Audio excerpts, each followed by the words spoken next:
All, I want to give a lot of credit to, I think Louisville, and I say this in the preseason, is good enough to win the national championship. I think they're really, really good. I'm a big fan of Coach Mack, and I think he's one of the best coaches in the game. And on top of that, he's a really good guy. And they have a great program, and wouldn't surprise me for them to be here in Atlanta and possibly cutting down the nets, in that Monday in April. So that's the level that Louisville's at. Regarding us, it's a great win. We led the entire game. We had a good start. And the bottom line is we defended at a high level. Louisville's a very, very good offensive team, one of the best offensive teams in the country. We held them to 33% from the field, 12% from three. And yes, we had some turnovers, obviously, but we scored well. We scored in key times. We started the game well, got ourselves a cushion and got ourselves a lead.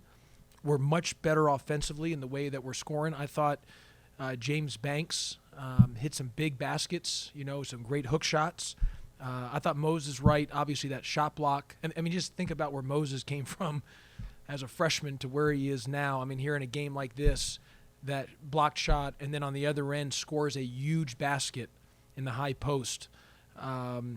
Just his development. I thought Jordan Usher gave us great minutes, really played well as a basketball player, and has a great motor today, made some great motor plays.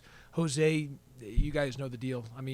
When we are what Jose is, when he's playing at a high level with his toughness and that warrior mentality, he's the head of our snake, and he's our guy on that. And, his actions speak for themselves. And Michael DeVoe, maybe struggled offensively in some areas, hit some big free throws late, but he had a big three to put us up 7 and had a big and one play coming out of a timeout and had a big basket.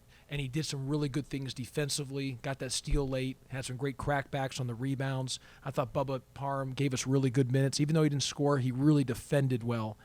And, Khalid and Evan gave us solid minutes. So it's a great win for our program. Really happy for our young men, happy for Georgia Tech.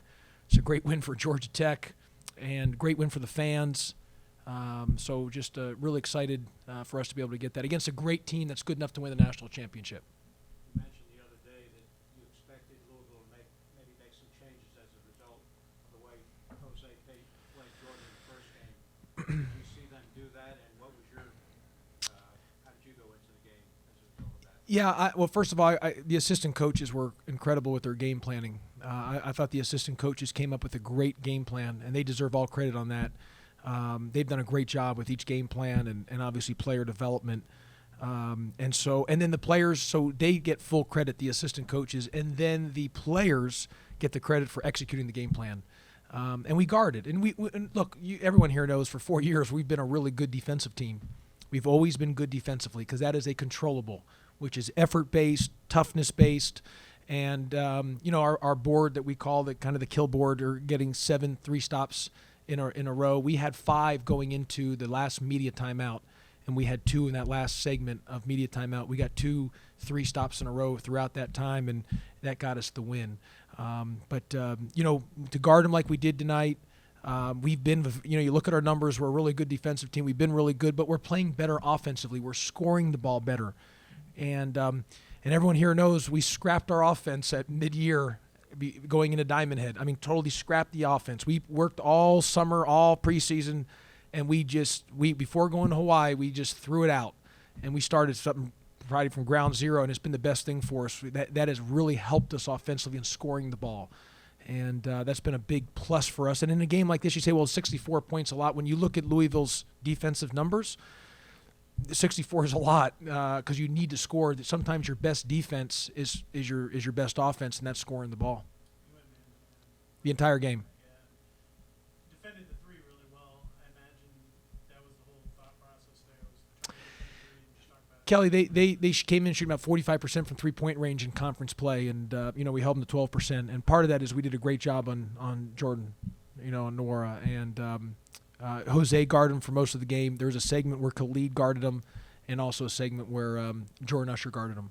And we were better on their big guys this game. Now, they still played well. Their big guys were really good, but I thought we executed well, and we double-teamed at times and did some different things to try to keep them off rhythm. And again, it's a credit to the assistant coaches on the job they did with the game planning. It's all assistant coaches, and then the players have to execute it. So it's a great job by my assistants, and then a great job by the players following instructions.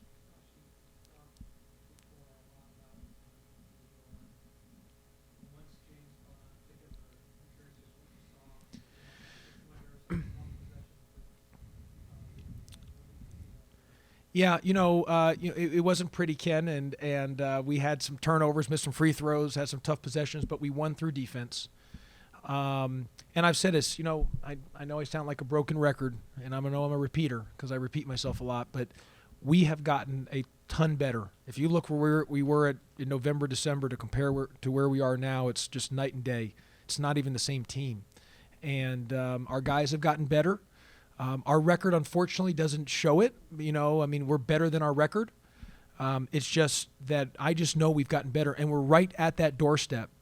And the next phase for us to move the needle in the program is we've got to get through the door, and that's the hardest part. The digging and to get to that point where you're at the doorstep, and now we've got to get through the door. And to get through the door, you've got to win these type of games. And we found a way to close it out and get this type of win. And that's a big thing for us. That's a great step. We're not fully through the door yet, but it's a great step in the right direction on trying to shove through that door. How did it affect your game plan in the second half with both James Banks and Jose having 3 fouls? I'm the number one coach in the country. If you look at stats, I'm playing guys with 2 fouls, 3 fouls, and 4 fouls on minutes. So I'm not a big believer in saving guys. I just play them. So and if you've noticed, I'll play guys. If you look at any of the stats, there's no coach in the country that plays guys more. Right, Moose, I think I'm number one in that on 2 fouls, 3 fouls, 4 fouls. A lot of times you sit guys, 2 fouls the first half, I play guys. I just think if you save them and all of a sudden they get cold, and the only time I did that was my second year versus Clemson. We had a large margin second half. Josh Okogie got his 4th foul, and I sat him. And I said, we just got to hold the lead for about – and what happened was they made a run back, cut it to 3. I put him back in. He wasn't real good when I put him back in because he got cold. Their momentum took it, and I said, I'm never doing that again. What's the point of saving him? And I saved him. We ended up losing the game. How many double fouls have you seen called in your career as a coach? Not a lot, but it was a bang play. So one ref had a block, one ref had a charge on that double foul one. Yeah.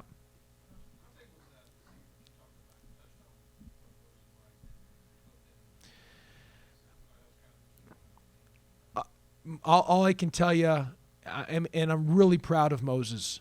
First of all, Moses missed yesterday's practice because he had an academic obligation. He had to take care of business academically, and nothing for being not for discipline, but he had a big paper and journal entries due this morning at 9 a.m. So I excused him from practice because he needed to get this done. But he told me, he says, Coach, I will get the stuff done. I want to come. I made him stay and finish the stuff academically, and he was begging because he came towards the end of practice, and after practice, I made him do a full-fledged individual workout because he missed most of practice, and I made him do a full-fledged individual, and I told him, that, and I told him, man, hey, this is what you need right now because there's going to be a possession tomorrow that's going to determine us winning or losing, and you've got to, because it was a hard workout he had yesterday, and so I say all that to say, look, the guy has come a long way, and from where he was and we recruited him out of high school to where he is today. It's really a great success story. It's a great testament to my assistant coaches and their developing of him, and it's a great testament to Moses Wright on accepting the coaching and getting better, because from where he was his freshman year to where he is now, to make those 2 plays in that sequence, that was the game. Coach, what is the difference between a game where you have somewhere around the same amount of turnovers and it results in a loss and a game like tonight? We got 7 kills tonight. That's the whole thing. All about 7 3 stops in a row, 7 times throughout the game. That's the whole deal.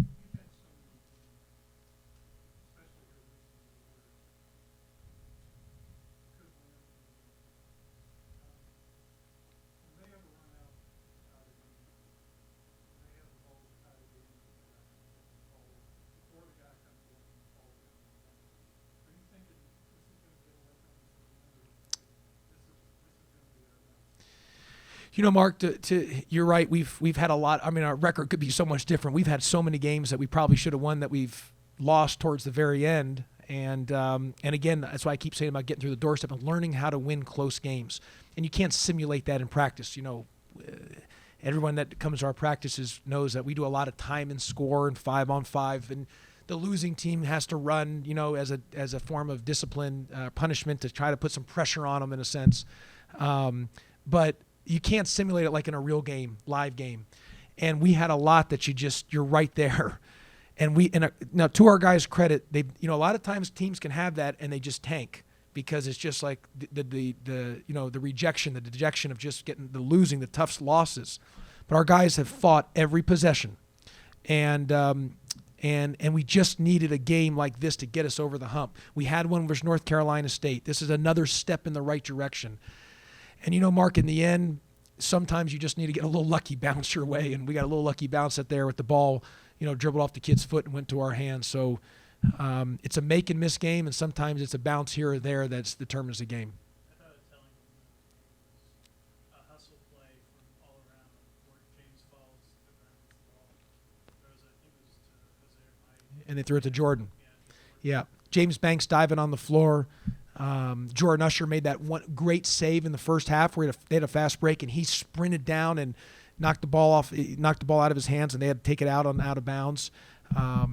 We defended really at a high level in our effort of 50. We're a 50-50 ball team. That's what we do. That's what we are. It's a controllable because that's an effort thing. It's not a skill thing, and that's who we are. Coach, what are the keys to kind of keeping the same energy as you did tonight going into a two-game road trip? Yeah, look, we're at Wake Forest and at Syracuse next week. I mean, we have a bye week this weekend, and so this league is really good. It's the best league in college basketball, and there's just no nights off. I've said it many times. You can play really well and still lose. And to Mark's point, that's happened. We've played well and lost some close games but we played well.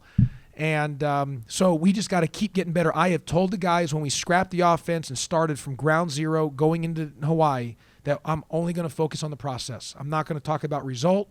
We're just going to focus on we've got to get better. And that's all we can do even for next week. I don't, we can play better, play well, and continue to get better and still lose. That can happen. And I thought like at Notre Dame, we had 20 offensive rebounds, only 5 turnovers. I thought we played well for a lot of the game, but we lost. So instead of focus on the result, we just got to make sure in the process that we're improving and we're just getting better each day. And if we continue to do that, hopefully things will work in our way and the result will go our way. Internally, this was the hardest game left on your schedule in terms of the opponent just not being good. I imagine that has to give you some optimism on trying to close strong here with the rest of the season. The night before Morehouse, I was sick to my stomach thinking about what are we going to do defensively, what are we going to do offensively. So I don't look at it, and you know me, Kelly. I mean, I literally coach every possession. When I say sick to my stomach, I use that literally like because I don't take any team for granted. I don't take a possession for granted. So it doesn't matter if it's Morehouse or Louisville or whoever else we're playing. I look at it like, man, every possession is, I coach I'm involved in every possession. And that's not starting in the game. It's the night before. It's 2 days before. I'm just wired that way. And so it doesn't matter the opponent. And I don't look at the rest of our schedule. I think everyone we play is really good. And we're not a team that can, as we've seen, that can just show up and not be really good. Because if we're not really good, it's going to be hard for us to win.